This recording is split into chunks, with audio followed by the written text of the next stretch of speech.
윤석열 검찰청장이 범죄 조작 전문 검사를 특정 사건에 임명하면서 사건 은폐를 맡긴 것이 아니냐 하는 합리적 의심이 드는 상황입니다. 안녕하세요. 시사발전소의 한지입니다. 박근혜 정부 시절 민정수석이었던 고 김영한 비망록을 보게 되면 2014년 7월 4일 청와대 비서실장인 김기춘이 다음과 같은 지시를 했다고 나와 있습니다.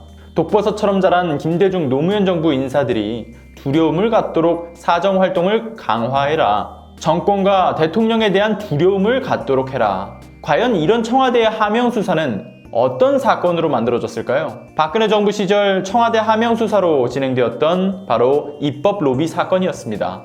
2014년 8월 21일 총 3명의 민주당 국회의원이 기소가 됐는데요. 신계륜, 김재윤, 신하경 의원, 특히 당시 신계륜 의원은 4선의 국회의원이었고 2002년 대선에서 노무현 대통령의 후보 시절 비서실장을 맡아 정몽준과 단일화 협상까지 진행했던 친노 중진 의원이었습니다. 당시 신계륜 의원이 이 신문 일정을 연기할 것을 검찰에 요청을 하자 검찰이 2014년 8월 국회까지 찾아와 강제 구인을 하는 이례적인 조치가 있었던 것으로 유명한 사건이죠. 이 사건의 출발은 무엇이었을까요? 일단 3인의 국회의원이 기소된 배경부터 말하자면 이렇습니다.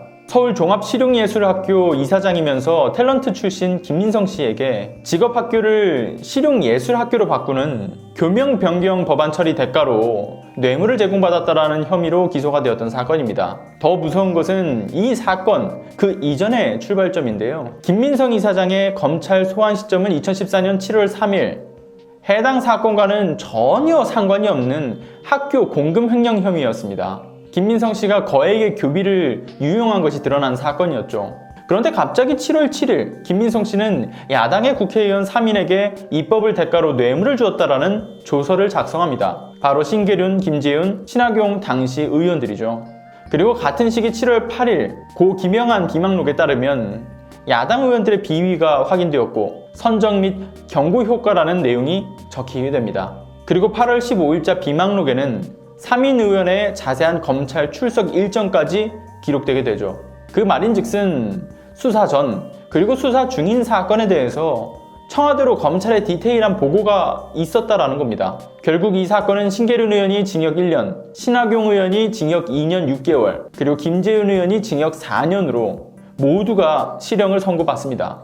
그런데 황당한 것은 뭔지 아시나요? 검찰이 수사를 하고 기소를 한 그 배경, 그러니까 그 근거라고 하는 것은 바로 김민성 씨의 진술조서였습니다. 국회의원 3인을 실형 선고하는 데 필요했던 것은 진술조서, 딱 그뿐이었습니다.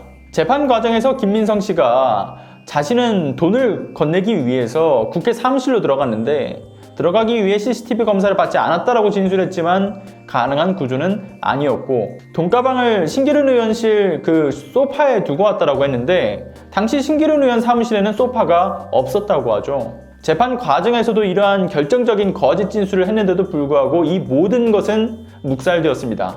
반대로 김민성은 어떻게 됐을까요? 그가 검찰 출석 조사를 받고 1년 6개월이 지난 시점에 집행유예로 사건은 종결되게 됩니다. 수백억을 횡령했다라고 하는 최초의 의혹보다 대폭 줄어든 최종 횡령 금액 48억 원으로 종결이 되었죠.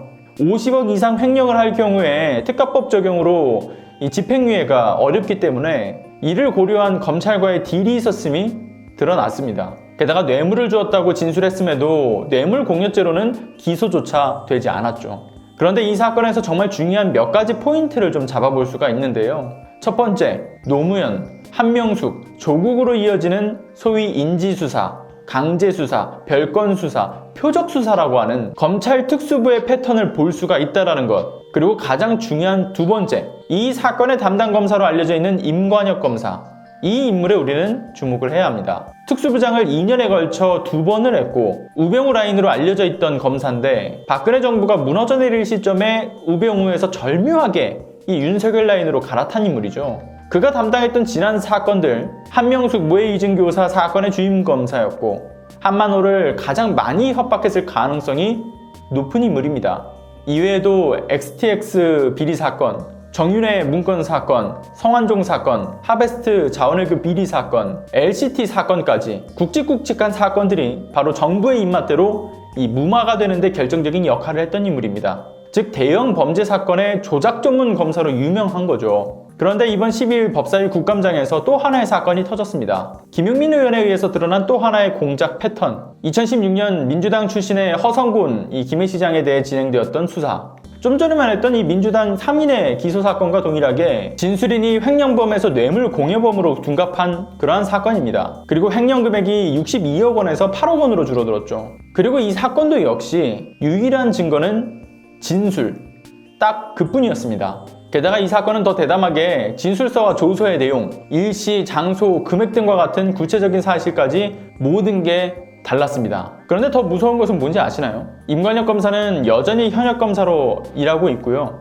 이번에는 세월호의 진실이라도 덮겠다라는 것인지 윤석열에 의해 세월호 특별조사단장으로 들어가서 활동 중이라고 알려져 있습니다. 매번 말씀드리는 것이지만 이 더더욱 공수처가 필요한 이유, 그 이유가 계속해서 나오고 있습니다. 죄지은 검찰을 처벌한다? 이뿐만으로 그치는 게 아닙니다. 뇌물을 줬다라고 한다면 받은 이뿐만 아니라 뇌물을 공유한 자도 함께 기소가 되어야 하는데 검찰의 기소 독점권과 기소 편의성에 의해서 진술인의 거짓 진술을 유도하고 이를 통해 수많은 억울한 피해자들을 만들어냈습니다. 전 세계 어디에도 없고 단 한 곳, 우리나라 검찰만이 누리는 무소불위의 독점 권력인 것이죠. 파도 끝도 없이 나오는 검찰의 괴담, 더 이상 영화 속이라든가 소설 속의 이야기가 아닙니다. 지금 당장 우리에게 일어나는 실제 사건들이라는 점을 많은 분들이 알게 해야겠죠. 법사위에서 김용민 의원에 의해 다시금 이 사건이 검찰개혁의 필요성, 그리고 더 나아가 조작 전문 검사인 임관혁 검사가 의혹을 철저하게 밝히려고 하는 것이 아니라 철저히 숨기려고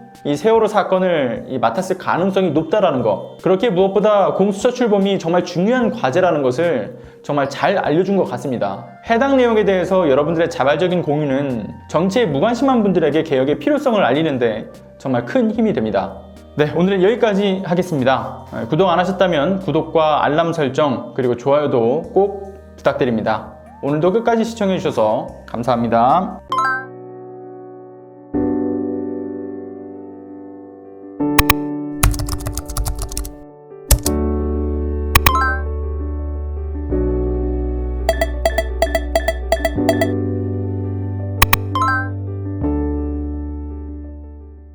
안녕하세요. 시사발전소 소장 한지입니다. 시사발전소는 진실을 찾는 민주언론으로서의 역할을 다하기 위해서 다양한 방법으로 활동을 이어나가고 있습니다.